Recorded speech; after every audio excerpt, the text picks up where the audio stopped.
ভুল না, ঠিকই দেখছিস তুই। সালমা, তুমি এখানে? তুই লজ্জা করে না গ্রামের সব মানুষকে রাস্তায় বসিয়ে এখানে ভর্তি করতে? যে গ্রামের মানুষগুলো তোকে বিশ্বাস করে সবাই মাথার উপরে রেখেছিল, আর তুই সেই মাথা বিক্রি করে এখানে ভর্তি করছিস? খুব আনন্দে আছিস তাই না? তোর জন্য, শুধু তোর জন্য আমার বাপটা আত্মহত্যা করেছে। কি? মরণ সাহেব আত্মহত্যা করেছে? শুধু তোর জন্য। বল, আমার গ্রামের লোক কি অন্যায় করেছে? মানিকপুরে যে সোনার গ্রাম ছিল, আমার চোখের সামনে তছনছ হয়ে যাচ্ছে। আমি আমার বাপের ভাগ রক্ষা করতে নিজের বাপটাকেও বাঁচাতে পারলাম। দেখো সালমা, আমি অন্যায় করেছি, অনেক ভুল করেছি, কিন্তু বিশ্বাস করো আমি এটা কখনোই ভাবিনি যে আমার জন্য তোমার বাবা মারা যাবে। তোমার বাবার জন্য আমার ভীষণ কষ্ট হচ্ছে। তোর উপর কিসের কষ্ট?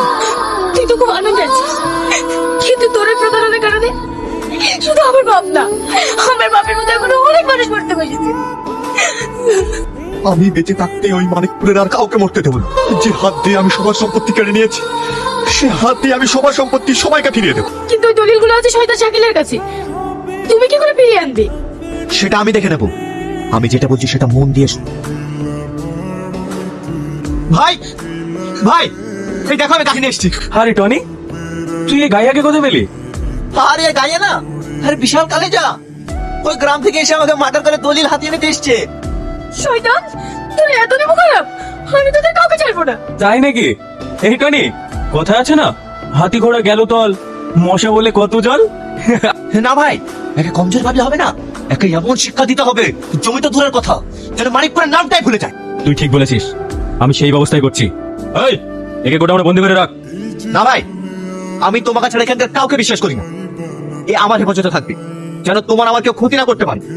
ঠিক আছে, তোর উপর আমার অগাধ বিশ্বাস। যা, নিয়ে যা। চল। না, আমি যাবো না, ছেড়ে আমাকে ছেড়ে, আমি তোদের কাউকে ছাড়বো না। ভাই, মেয়েটাকে নিয়ে খুব চিন্তিত মনে হচ্ছে। আরে না, ওকে নিয়ে আবার কি ভাববো? আরে হ্যাঁ, দলিল আমার লকারে রেখে দিয়েছি। আর চাবি ওটা আমার সবসময় বালিশের নিচে থাকে। যে মাল দে। না, ভাবতেও তো পারেন মেয়েটা যে কোনো চক্রে দলিল হাতিয়ে নেবে কিনা। শুধু ও কেন, কারোর বাবার দিন নয় আমার কাছ থেকে দলিল আদায় করবে। হ্যাঁ, তাই নাকি? সাবধানে রেখেছি তো।